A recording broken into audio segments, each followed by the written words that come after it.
My. It's very nice to be here in the Eddie McGuire multi-purpose room to help prepare you good students for life outside of these asbestos-filled walls. Take my advice, children. Try not to breathe too much, okay? Excuse me, son. My name is Dr. Slipknot, world famous demotivational speaker. How do y'all so? There's no doubt y'all heard of me. No? Never mind you. Your minds are probably filled with stories of wizards and hobbits and Spider-Man, and other such works of fiction that make you believe that anything is possible, huh? Well, thanks to the kind invitation of your uncle principal, my colleagues and I will endeavor to remove that ridiculous notion from your 17-year-old minds and have you leaving this presentation with just a little less hope for tomorrow. Trust me, children, it's for all the best. But for now, I want to tell you a story. A story about a little boy who would grow up to be a great man. Called me. But for now, let's just call him Slip, shall we? Now, Slip grew up in a small town called Melbourne, Texas. His two parents had told him every day that there was nothing he could not achieve if he just applied himself. So Slip, because he loved and believed his parents, decided he wanted to become an astronaut. So Slip tried real hard. He got good grades, he went to an excellent college, and after forsaking his social life and graduating with honors, applied to NASA to become an astronaut, where he was rejected 5 times, leaving Slip an empty shell of a man, betrayed by his very own parents into believing that dreams are actually possible through hard work and diligence. That was a lying evil bastard. Well, needless to say, after such a dramatic event, Slip did what any rational human being would do under the same circumstances. He became an alcoholic drifter. Turning tricks for food, yeah. Getting lower and lower and lower until the day when he finally gave up hope for a better life for himself and uttered the 4 little words that would become the very foundation for his entire philosophy later in life. What's the fucking point? That's right, children. And it was at this moment, at this very moment, that he was finally liberated from his ridiculous dreams. I was able to enjoy life as it was. Sure, it was kind of shit at times. In fact, he lost a kidney in a fight with a bum of a half-eaten can of dog food once. But he was alive, children. He was alive. And without the weight of his ridiculous ambitions, he could take life as it came. One goalless day after another.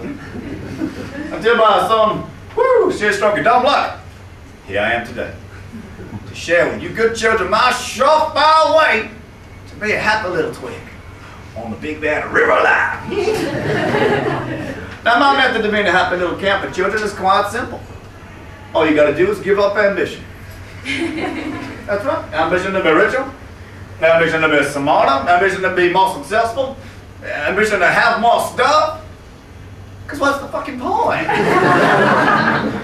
Ambition just lead to goals, goals lead to expectations, and expectations, well, they lead to nothing but big goddamn disappointments. And that's a break in your heart. I tell you this, children, you give up ambition and woo, voila, you got yourself one big old cake, a disappointment-free happiness. Yummy, yummy, yummy.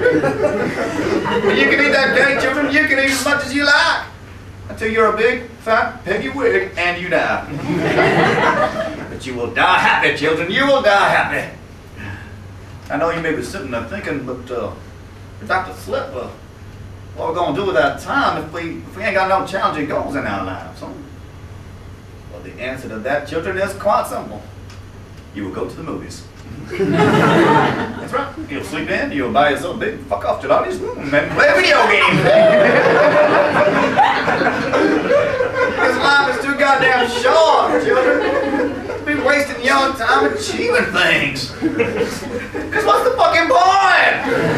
Achievers ain't happy. Hell no. Because why? Because it is never enough, is it? No, they just achieve one thing, then they raise the bar higher and start again. If they achieve that, they raise the bar high and start again, over and over and over until they die. And they will die, children. Even if I have to kill every goddamn one of them monsters. Leaving nothing behind them except a big old pile of money that their resentful children would just go and blow on smack. So to take away the pain from mommy and daddy never being around because they were always off raising bars and shit. Well, let me tell you this, children. The only thing that Dr. Slip raises at bars is a towel. That's right. Not to take away no pain, mind you. Hell no. But to share a laugh and a drink with the many friends that I have made by not having a big old ambitious stick firmly up my ass. So I hope I've inspired you, children. Inspired you to give up. Take the easy path to happiness. Or better yet, don't take any path at all. Because believe you me, children, no one can get in your way if you ain't going nowhere.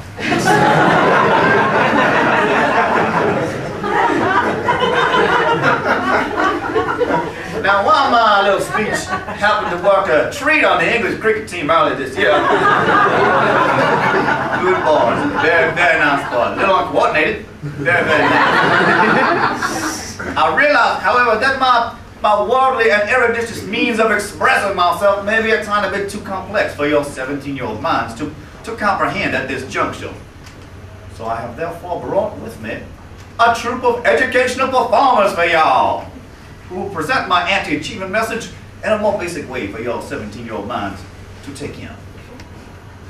And I will leave the pleasure of their introduction to your good principal as I have to go. You see, all this is seeming a bit too much like work to me. And I'd hate to be accused of actually trying to achieve something, you know what I'm saying? Woo, heaven forbid. So I'm going to go off and get hammered, and you stay put, and your principal will be with you shortly. All right, remember, if it can't happen to me, it can't happen to you. Okay.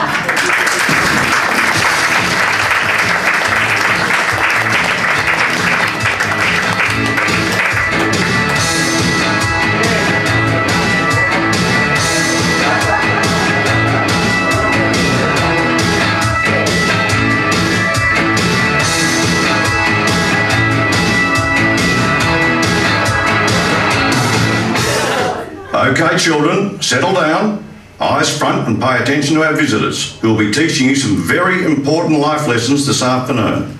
So please be very good and start clapping for the Theatre of Social Skills at School.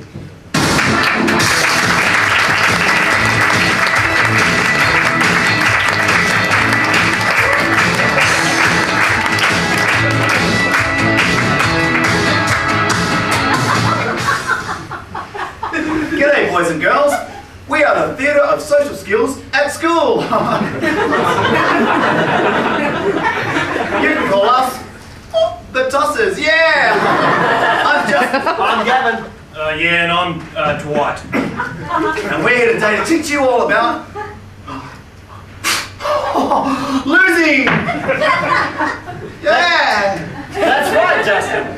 For too long now, people have been saying that it's a bad thing to lose. That winning is everything. Rubbish. And that nobody likes a loser. That's crap.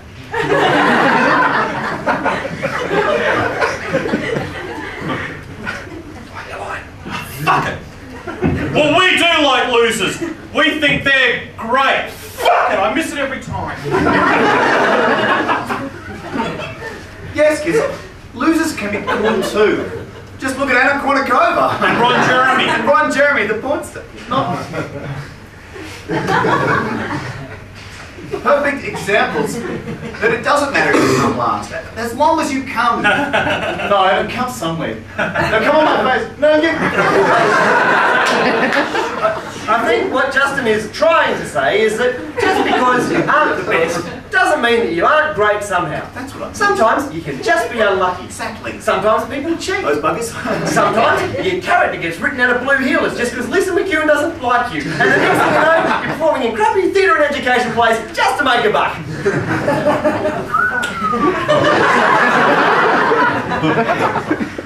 Can you say issues, boys and girls?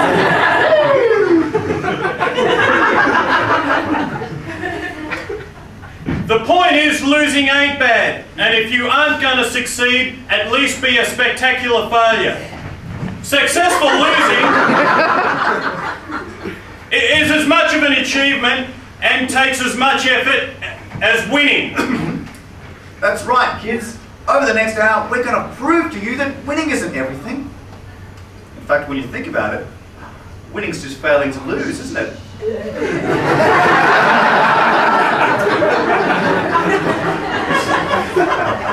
So don't just cope with lost, kids. Revel in it, yeah! Let the dusters wait. Hey, hey, hey, hey! Do you hear what I say now? Come on, guys, and dance. Yeah, I'm good. Can anyone spot the gay cast member yet? I wonder who it could be. No, I'm not gay, Dwight. I'm not gay, kids. I'm just light-boned. Does that all the time. Anyway, kids, sit back, relax, enjoy. Maybe open up a can of shut the fuck up! And we'll be back in a few moments before you can say, only 54 hours of community service left to go, mate! I think what Dwight's trying to say is that we'll be back really soon with some fully sick sketches for you. In the meantime, remember, be like the tossers and win through your losses! Hey! Hey! Hey.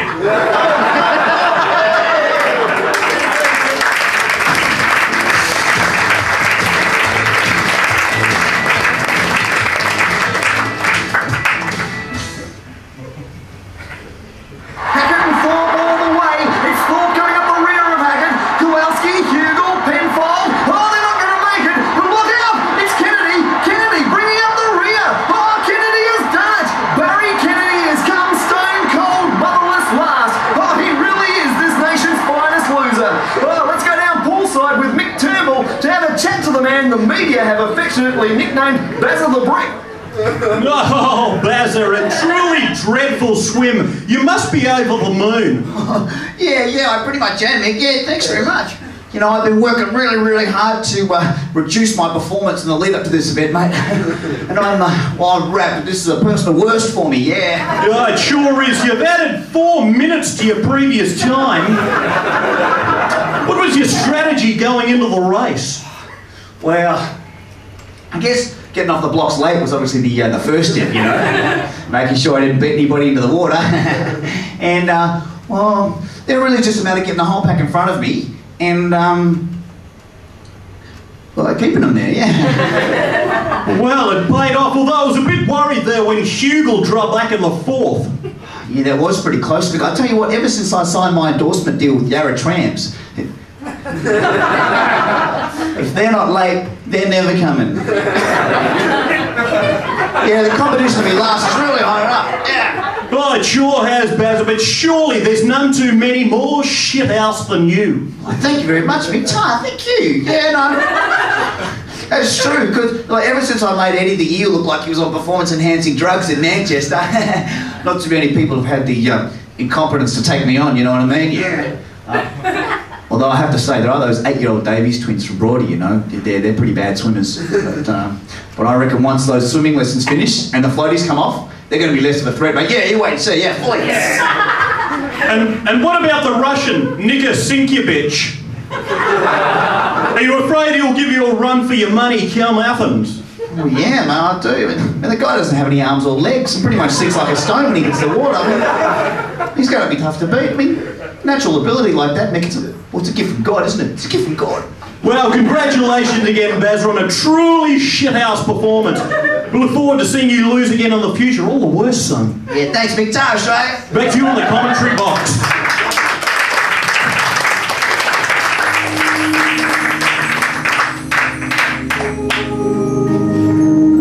You know, some of the most precious childhood memories are formed when a child first starts playing sport. I personally will never forget the first sporting team I joined, the Vaders under-12 basketball team. Oh, the pride I felt pulling on that team shirt, having Dad take me to the game, feeling the camaraderie and kinship of my teammates, walking out onto the court to the echoing of practice shots against the backboard, hearing the shrill of the whistle as the game began, and the sweat and the adrenaline. And of course, the inevitable embarrassment as we got thrashed week after week. Sometimes we lost 70 points to 2. That was on a good week. Most of the time it was 120 points to 0. We were shit. But we kept on playing. We didn't let the disappointment of our coach or parents faze us.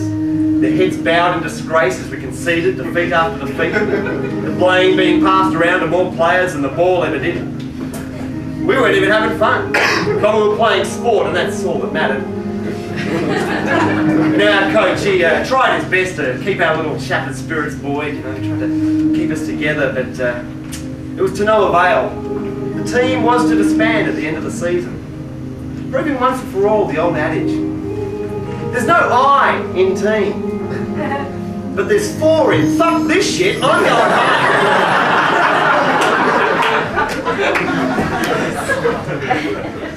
Thanks very much, Gav. Touching story. He's pretty rad, isn't he, boys and girls? Yeah, fully. But you know what, kids? Losing is about more than just coming last in sport. There are so many things you can lose. Probably the most common thing, that's right, you guessed it, money, yeah. And the more we lose, the more we want to win, don't we? That's why we play Tuts Lotto. Oh, we love it, don't we? Do we win? No. But we keep trying. Why? Because we're tricked into believing that winners are grinners, when they're really just dumb pricks that got lucky. But there's no luck in losing, kids. No, no, no, no. Losers are choosers. To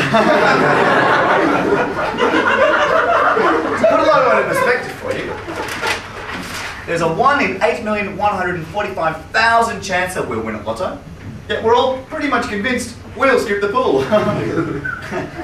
Yeah, there's only a 1 in 5,460 chance that we'll have a near fatal car crash while driving to buy that very same Lotto ticket. Yeah, we never think that's going to happen to us, do we, kids? No!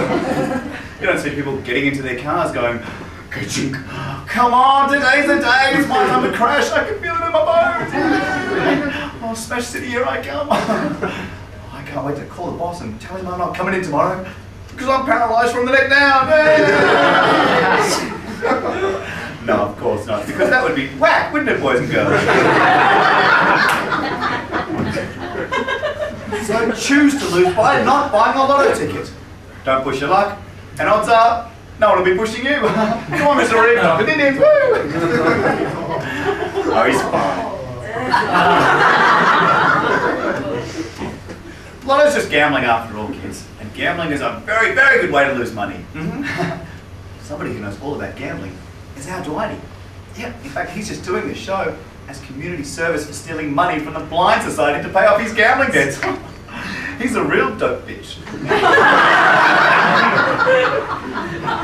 Let's bring him out, shall we? Yeah. Hey, Dwight, come out here for a second, buddy. Go, you good thing. Go, baby, go. Daddy needs a new pair of shoes. Come on, kick. Kick, baby, kick, you useless motherfucking piece of shit. Fucking whore.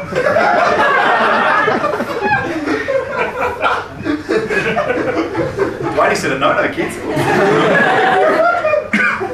How much did you lose this time, buddy? About $100, Justin. 100 smackaroosies. Or bits of cheese, as you kids say. In the ghetto? Tell us how you did it, mate. Well, usually I visit betting parlours and casinos pretending I know what the fuck's going on. When in reality, I really don't have a foggiest. You see, Justin, gambling is a disease. It eats away at your life, your social skills, your finances, but most importantly, at your soul itself. Ouch! However, bookies have coined nasty little phrases that'll make a person, or just like myself, forget about all that and be tempted into the devil's game. What are they, buddy? Phrases like win and place, 100 to 1, and hey there, lucky guy, you look like a winner. Why don't you come and bet your kid's college education on the next fucking blind, three-legged, two-arsehole nag from Ballarat, motherfuckers! Fuck you, Justin! Fuck the crowd, fuck you!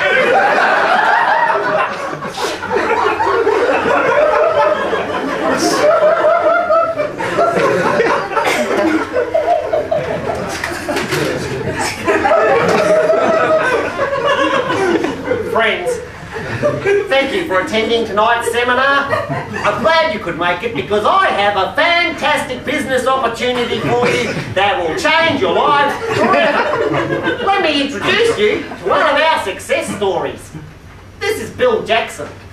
Bill, just how has Scamway changed your life? I used to have hundreds of friends.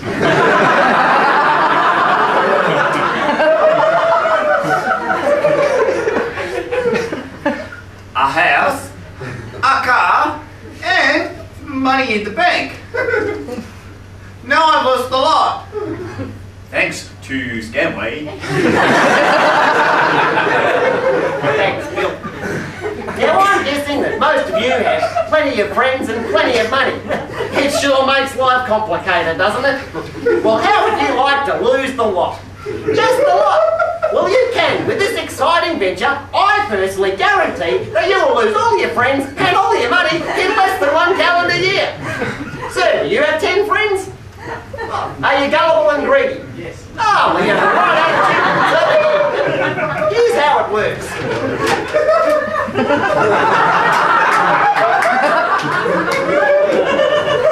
Now, you start down here with this many friends and this much money. Then, as you try to sell to more and more of your friends, they'll slowly disappear. Till eventually you'll end up here with no friends and no money. It's that simple. It's our triangle of alienation. Now, I should point out, this isn't one of those dodgy pyramid schemes. This is a legitimate, multi-platform, arrow-headed program. Want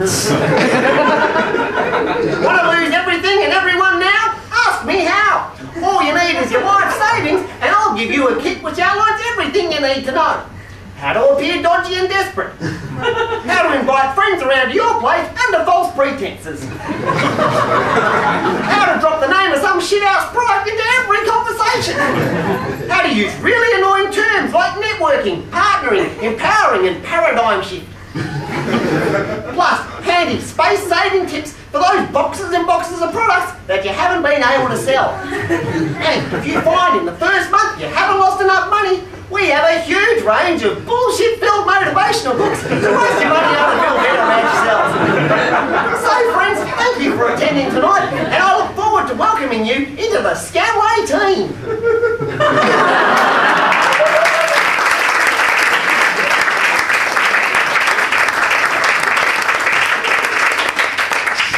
Shush there, kids. Shh. Shush. G'day, little fella. What's your name? John, what's your last name, John? Smith. That's not your real fucking name. There's always one fucker in the audience. Anyway, John Smith, this is your life!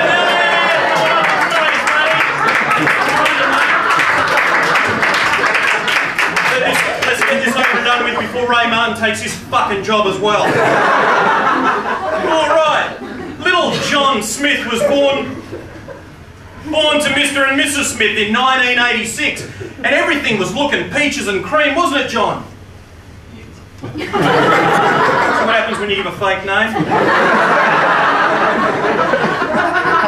That's right, only a few years later, little John started going to school, and that's where everything turned to shit, didn't it, John? That's right. In John's first week at school, his pet bike, Malvern Star, was nicked. Do you remember these sounds, little Johnny? Bling, bling, bling, bling. Hey, thanks for the bike, dickhead. That's right, and only a week later, poor little John's pet dog, Woofy, was killed in an awful Alfa Romeo accident. Do you remember these horrible sounds, young Johnny? Come here, Woofy. Okay.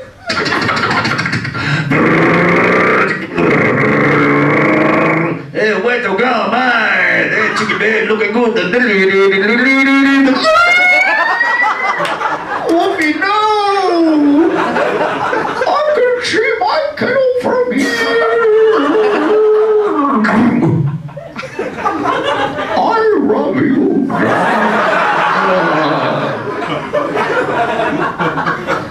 That's right. Then in June, little John Smith joined the inter-school swimming carnival. He was diving in for the 50 metres freestyle when he lost his dacks in front of everyone.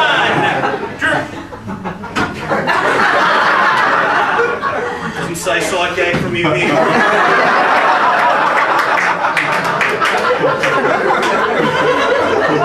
Do you remember the taunts from these girls, John? Hey, John, that looks like a dick, only smaller. Then little Johnny joined Sunday school. He thought this would be a good idea. And here he lost something else as well. Do you remember this dark and sinister voice, young John?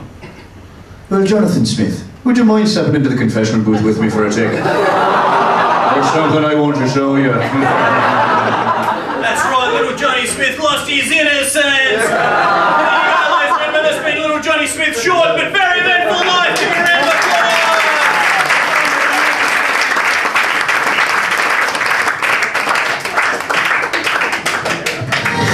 Ladies and gentlemen, please welcome to the stage your next presenters, Gavin Baskerville and Justin Kennedy.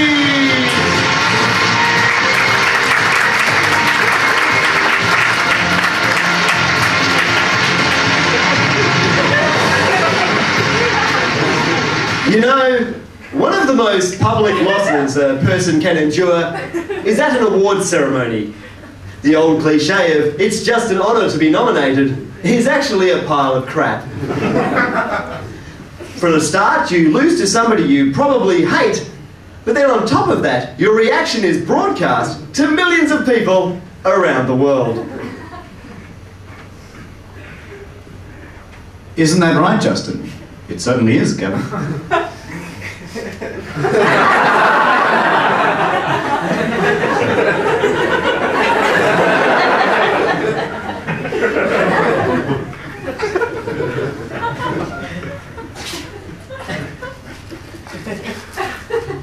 That is why actors and professional sports people learn the art of ventriloquism.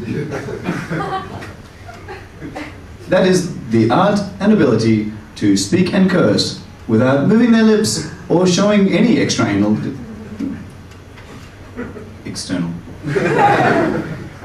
Sorry. Facial expressions. Let us demonstrate. And the Oscar goes to Tom Hanks! Oh, what a load of shit! He's a hack! Oh, he's very good, isn't he, Gavin? Oh, you're number one, Tom. You deserve it, buddy. Bullshit! See what Justin did there? He managed to get his frustrations and anger out without changing his facial expression or moving his lips at all, so that nobody at home would have known. That's how the professionals do it. And now it's your turn. Excuse me, ma'am, would you like to join us on stage?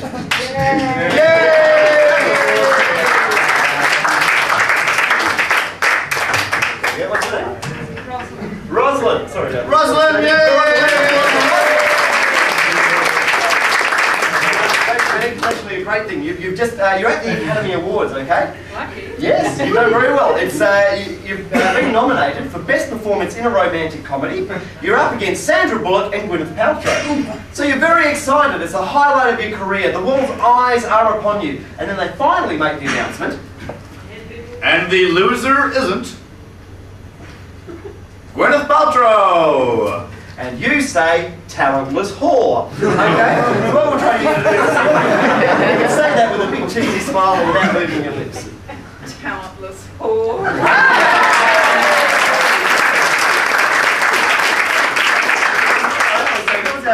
Let's try Skanky Mole. Skanky mole. I like that one. Pretty good. Right. Okay. Say, cocksucking fuckface. No, that's fine. Say it! Say it! Ladies and gentlemen, please thank Rosalind. Lucky woman.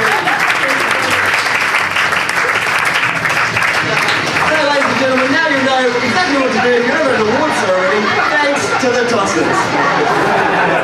What are you saying? Say it!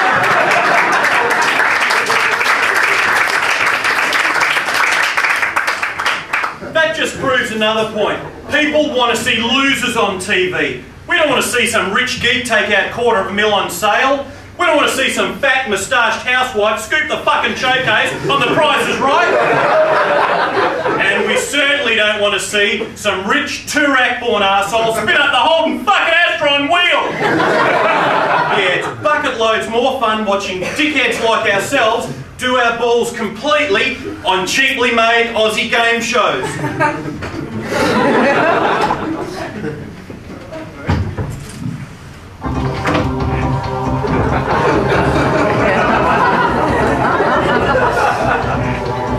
Okay, Mitch. The question was, what is the capital of Turkey? You went to the audience. The 0% said Moe. 0% said Middle Earth. A 0% said Cornhole. And 100% said Ankara. You then took 50-50. And our trusty 1984 Apple Mac took away Moe and Middle Earth, surprisingly enough. You then phoned a friend. A friend who just happens to work here at Channel 9. A friend who happens to be Arthur Turnbuckle, the guy that writes the goddamn questions for the show. A friend that told you, do not select Cornhole, Mitch, as it's not a city, it's a form of backwoods buggery used in the United States. A friend that screamed at you over the phone, for fuck's sake, Mitch, the answer's Ankara. I wrote the fucking question. Now, Mitch, for $100 bloody cash, the capital of Turkey. Fuck, buddy. Okay.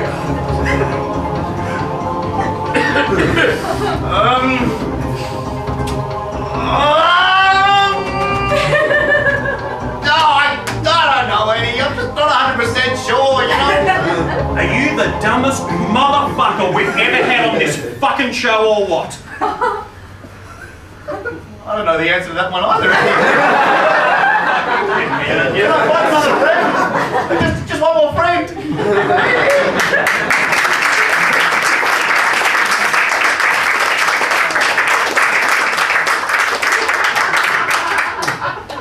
And now, children, it's time to stop and reflect and say a little prayer for those of us who have lost our faith.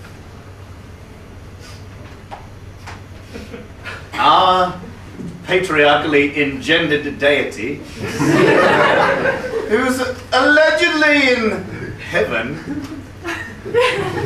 whatever be thy name, thy kingdom's irrelevance stems from no evidence on earth. Don't get me started on heaven.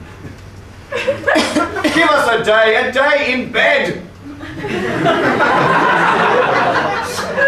Free from your trespasses. Those fucking Mormons who trespass against us.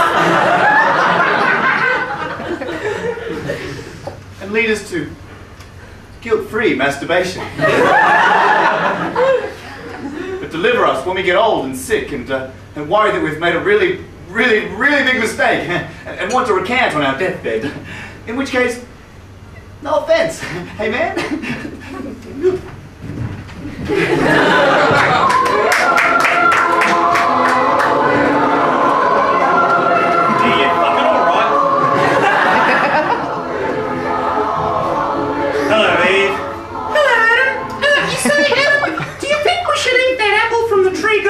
Not to? Nah, I don't think that'd be a very good idea. Well, I fucking do, because apparently I know everything, don't I?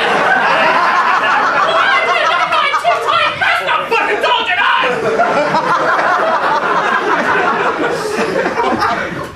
Sorry to interrupt, God. I know you're a busy man and all. Mate, the opinion polls have just come in, mate. I think we might be in trouble. Oh, yeah? What seems to be the problem? Well, people are losing faith in you, God. Yeah, your memberships are right down and your followers are becoming increasingly disillusioned. Oh, what's brought this on? I've been huge for thousands of bloody years. Why now? Competition. There's too much of it. I told Jesus we shouldn't have deregulated. Fuck him! Yeah, well, people are turning to alternatives. Hinduism, Buddhism, Islam, Scientology, even nature worship's on the rise. Nature? I made nature! Backstabbing fucking bitch! She gets the credit for all the beautiful stuff, and I get blamed for earthquakes, volcanoes, and Rose fucking Hancock. Of course, there's also been a massive shift towards agnosticism, you know, ever since Nietzsche proved you didn't exist. Oh, Jesus H. Christ. I was on holidays then. Still, the look on that little bastard's face was worth the price of admission. Yeah, well, anyway, we're going to have to do something about it. More market research, that'll do it. Nah, complete waste of time, mate. Every time we talk to people from up here, they get put away for having voices in their heads. And the door-to-door thing was a complete disaster. Everybody just pretended not to be home. I won't be using that market research company again. Yeah, you know, I thought with a name like Jehovah's Witnesses, they'd be bloody good. Now, actually, Don, we're thinking of taking a slightly different tack on this one. What we've done, right, is we've gone away and had a little look at what people are watching on TV, you know, what they really want. And we reckon we can improve your popularity by making a TV show, okay? A TV show where you, God, the all-powerful, almighty deity, help people renovate their backyards.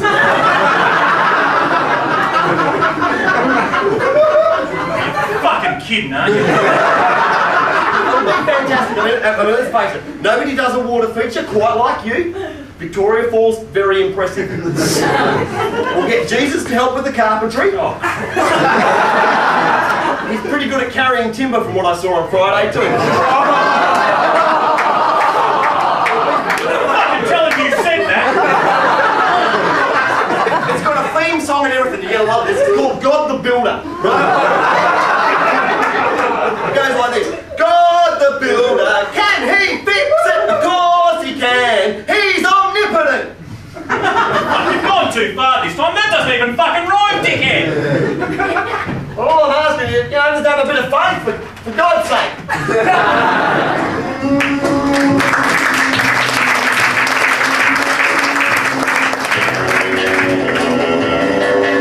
Underneath the mango tree behind, and we'll be... Ah, Christ. I'm shit-faced.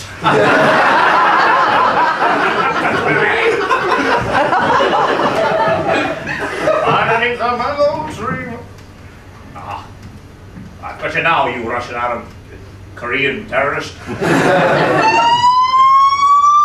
what now? Yes, officer. Evening, sir. Hello? Were you just about to shoot that Russian Arab Korean terrorist, were you? Yes, I was. Both of them. I see, may I please see your license to kill? Look. There you go. I see, and have you had anything to drink this evening, Mr. Bond? Just a few vodka martinis. Shaken, not slurred.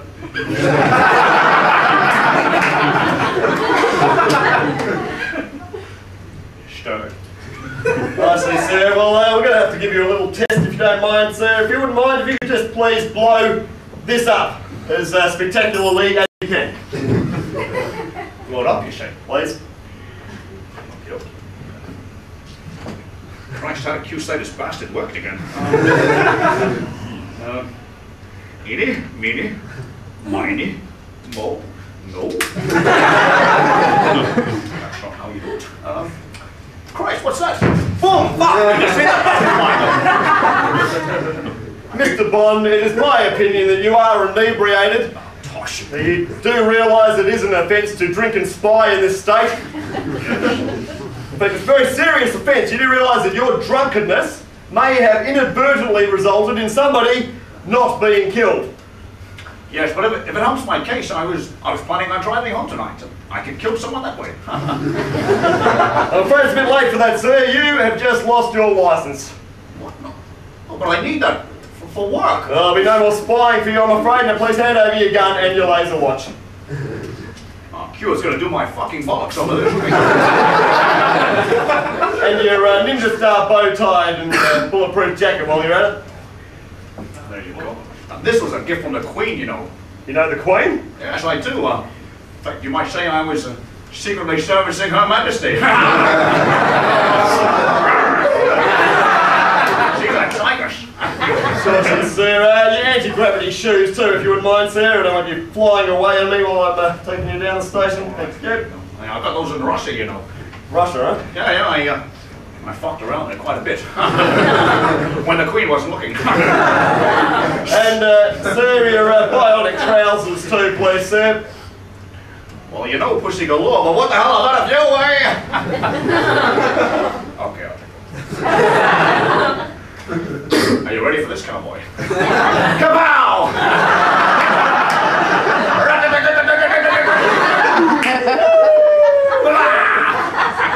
Yeah, very amusing, sir. Well, the Queen loves it. There you go.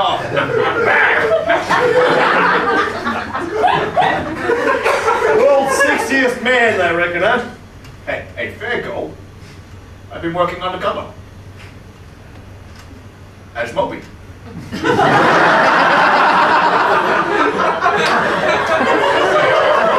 Why does my heart feel so bad? Why do my guts feel so bad? Okay, sir, wouldn't mind accompanying me down to the station. Hang on, just before we go, they're not those buzzsaw underpants, are they? Christ, no. I haven't worn those since 009 turned himself into 002.5, if you know what I mean. Yeah, he put them on, zoom, straight across the room they went, almost took M's eye out. That was fucking hilarious.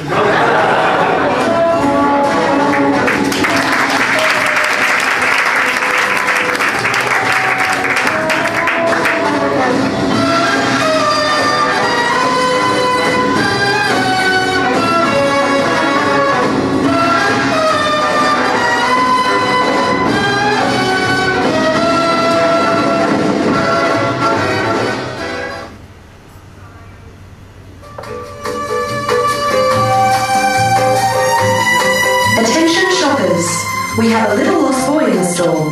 His name is Danny, and he's wearing a blue shirt and brown shorts. And for the next 15 minutes, he's only $4.99 a kilo. That's great value. Hands up, kids, if your mummy or daddy have ever lost their jobs. Or if you're from Morty Alec, hands up if you ever had a bloody job. That's right, sometimes there are some very clear signs that you're about to lose your job. For instance, if you're the coach of an AFL team and your club issues a statement to the press reading, so-and-so has the full and complete backing of the club and all of its players, then you know you're pretty much fucked. That's right. Fortunately, most of us don't have to find out we've lost our jobs quite like that.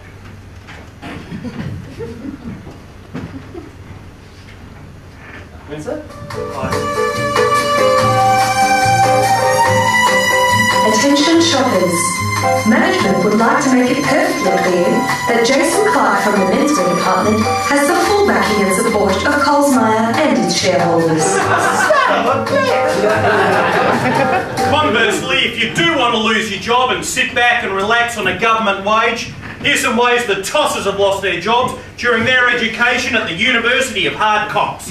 Fuck Knox! Fuck! Knox! That's good. Okay, I lost a job once by calling phone sex lines from work. I lost a job by operating phone sex lines from work. No, I thought your voice sounded familiar. Really? Who did? Hey.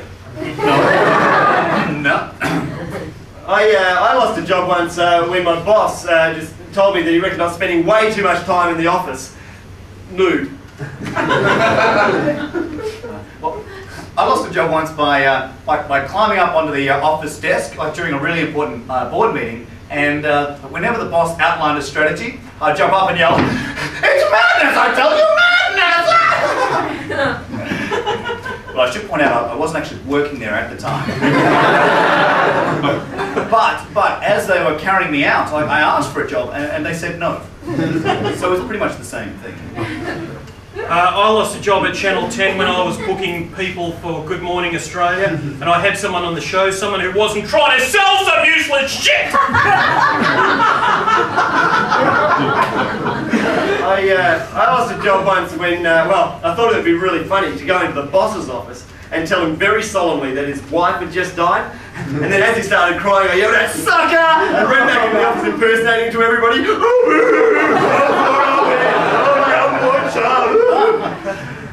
didn't think it was very funny. I lost a job once by just by treating every day as if it was my last. Of course, by that I mean cleaning up my desk, stealing my computer, and telling my boss to blow me every time I went home. Yeah, he didn't like that. Funny man. I lost a job by accepting diuretics off my mum.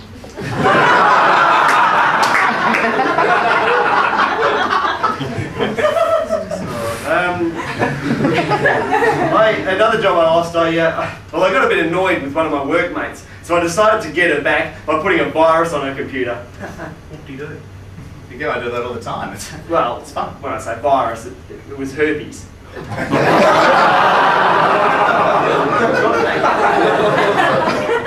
That's yucky, Gavin. Why don't you tell everyone how you lost your job on Blue Heelers, dickhead? Oh, yeah. That's not really. No, I think they want. I think they do. Hey. Oh, restraining order's a big word, isn't it, boys and girls? Oh, Lisa, why won't you see me anymore? Because you're a freak and you're stalking me. I hate you. I'm gonna get you tired. At least my court order doesn't prohibit me going to petting zoos, you bloody weirdo. That was a secret, Gavin.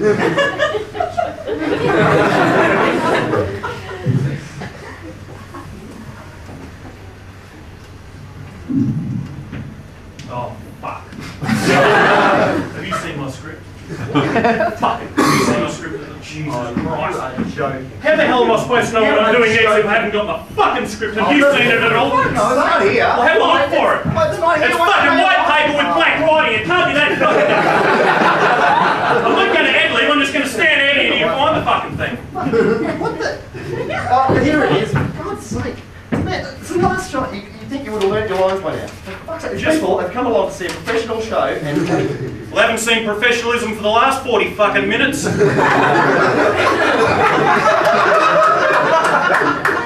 Alright, here you go. That's where we're up to right now. Yeah, what does that say? It says Dwight loses his script, so that's where we're up to. Oh, it says I'm supposed to be a cop now. Yeah, you'll need this.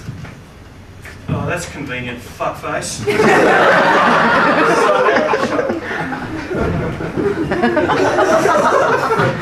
I can't believe this.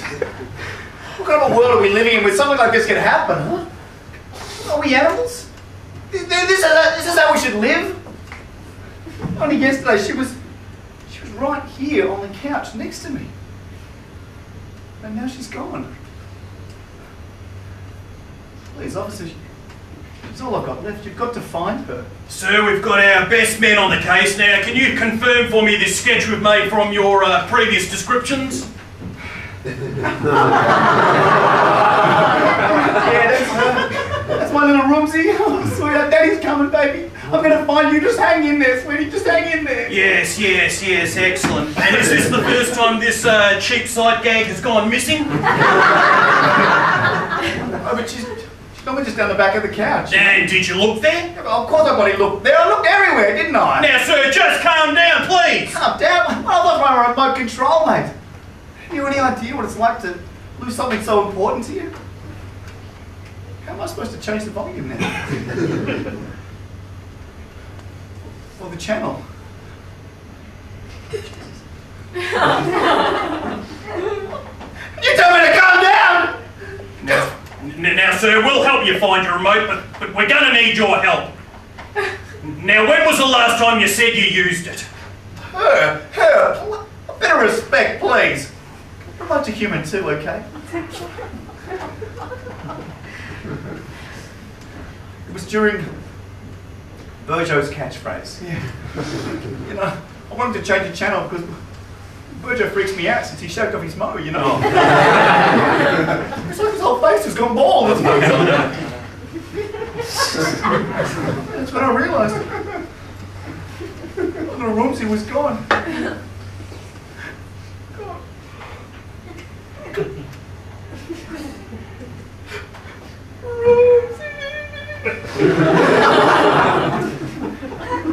I said it too went away.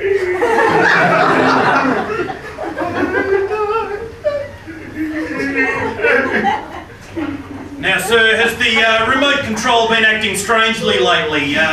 Breaking down, not responding to your incessant fucking singing? I guess occasionally she wouldn't respond to me, you know. I didn't think anything of it. I just shook her and whacked her a few times and she found a line. Yeah, what? Bloody thing was crying out for help and all you could think to do was to beat it. Way to go, Ike Turner. I've got a good mind to book you for appliance violence, sir. Oh, right, well, so we had a volatile relationship, sure, I admit that. I love that remote.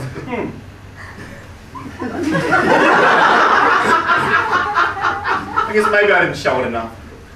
I did sit in her a few times. By accident. Sarge, I think we found something back here. What an animal. I loved her. Whisper, whisper, whisper, whisper. Sir, I'm afraid I've got some very bad news for you. What is it? Well, what is it? Well, for starters, this fucking cap doesn't fit. And secondly, we've found your remote. I'm afraid the dog had it. Oh God, is she okay? Well, no, she's not. She's been pretty badly messed up, as a matter of fact, and I'm sorry, sir, but the... What? I'm sorry, sir, but the batteries are dead.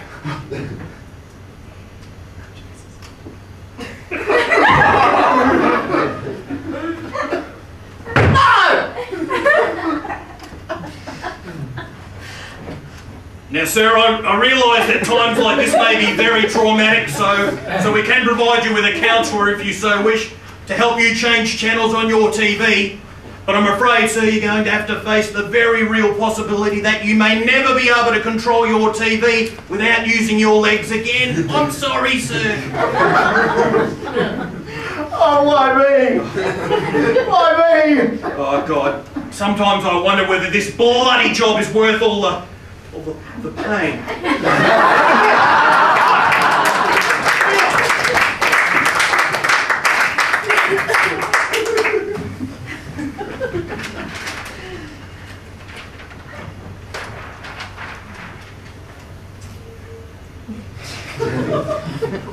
This is Untuk. He lives in a small village in Benibzania. Ever since his World Vision sponsor stopped sending him money, he's lost 15 kilos in only a week. You can too with our revolutionary new weight loss program, where we'll send you to a randomly selected third world country, and between the dysentery and malnutrition, those unwanted kilos will be falling off. Gavin, I told you no to that sketch last night. It's fucking embarrassing. Get off stage. The bloody sketch looks like Justin. Depends how long drawing it.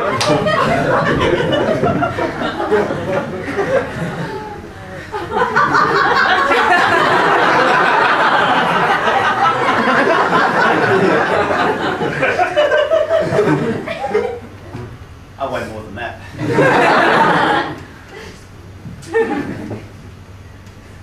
This one's for the ladies.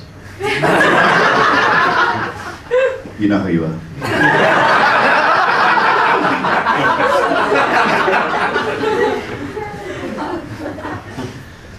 Memories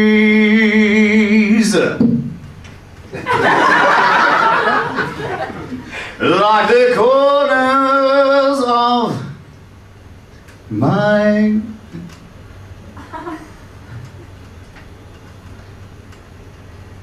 thing.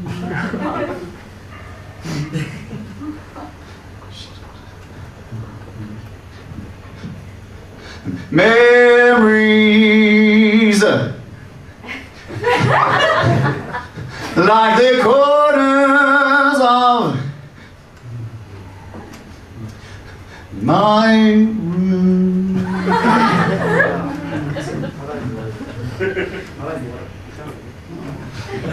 No, not Kevin. No. Memories like the corners of the square. Look, clearly it's not working. Just get off. You told me I could sing, Gavin. No, the kids love singing. They think it's dope. Just look. read that in the magazine. Look, Gus, you begged us. You begged us to let you sing. We finally give you the opportunity and you screwed it up. It's just the one word. Like, I was doing really well. Look, the moment's over. Just... No, I got it. She was a skater boy. He said, see you later, boy. He was good. Now he's a superstar. Slam it.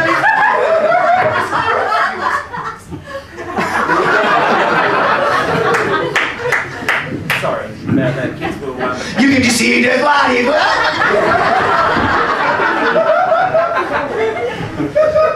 Have you spotted that gay cast member yet?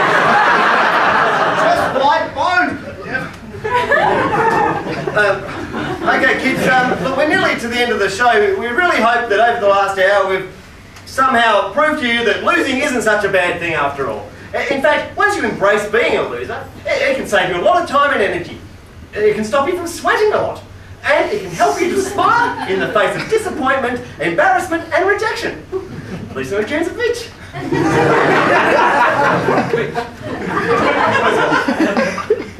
Yeah, kids, so even if losing does make you want to kill between, I don't know, 9 and 23 people, it's probably not the best thing to do. It's not God picking on you. Christ knows he's got enough to do perfecting that fucking water feature. Yeah, losing happens to everyone. So the next time you get served up a giant shit burger, don't get down, just smile, eat it, and sue the fuck out of McDonald's.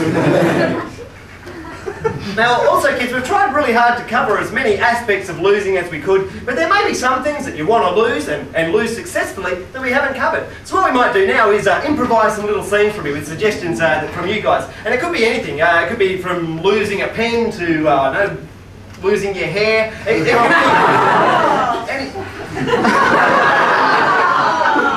losing a cast member, whatever. Anything at all. If you want to shout it out now, we'll improvise a little scene for you. One at a time, please. For fuck's sake. Virginity. Lose your what? Virginity. I'm out.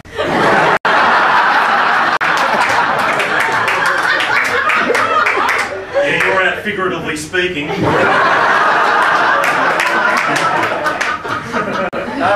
Okay, losing your virginity. I don't know if I really want to reenact that with these guys, but I might just give you a suggestion.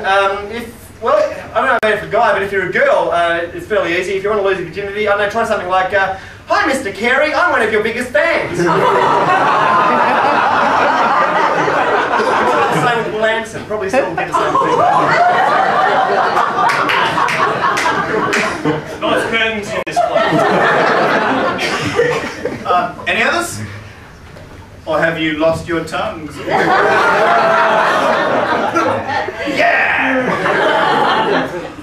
Okay, anything else last minute? No? Young man, come on. Your mind. Yes. Losing your mind. Justin Kennedy! Yay! Well done, that was really good. Next one. Patience. Losing your patience. Well, I reckon the 55 of you have just done that in the last hour. When the fuck are they going to win? Well, I guess now, yay! Because that's the end of the show, kids. Yeah! Now, I want you to do me a special favour. Too enthusiastic. Have we finished the improv bit? I think the impro's done. I think you've effectively ruined it. Yes. Oh, in a good way. No. Okay, now I want you to do me a special favour, okay? And when you go home, tell your parents that when you grow up, you want to be big losers just like us. But remember, kids, only tossers swear, okay? There's no need to repeat the words that Dwight made me say. I need this job, kids. I can't go back to Smorgies. They hate me there. They locked me in the fridge and they taught me with salad tongs. Now, Justin, gonna put the salad on you, Justin. Gonna put it on you. Put the salad on you. You gutless fuckface. Anyway, kids, that's it. Show's over. Don't let the door hit your ass on the way out. Hey, you're ruining it for the kids. Screw him, that's it. I'm calling his community service officer. He's out of the show. I don't care. We don't need him. You're gone, buddy. Yeah, well, let's just finish it up, shall we? Okay, kids. Well, I hope you realise now that losing's really cool and ace. And you know, if you're ever in doubt, just remember these simple words: be like the tossers and win through your losses. Hey! Hey! Hey!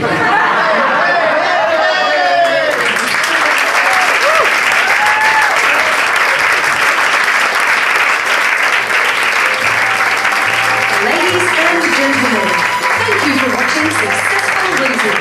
We hope you enjoyed the show. We'd also like to make it perfectly clear that Gavin, Justin and Dwight have the full backing and support of the Melbourne International Comedy Festival.